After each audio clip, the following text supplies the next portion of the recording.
laban. Di uso dito ang balyahan. Kapag nagkakapigunan, hatakan ng bahag. Ayan, ibig sabihin ng tawag ng ref, may natapakang bahag. Ayun pang isa, meaning may nabuhol na bahag.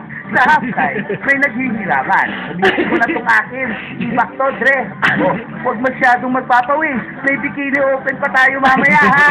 Sa kalagitnaan ng laban, ano ba yan? May naligaw na bola ng volleyball. Galing daw ito sa beach volleyball sa Boracay. Ang star player, si Kobe Bahag. Di nakaporma si Labhan Tutong James. At ang hotshot na si James Yak. At kaya naman sila ganado maglaro. Andito ang Mocha Girls para mag-cheer.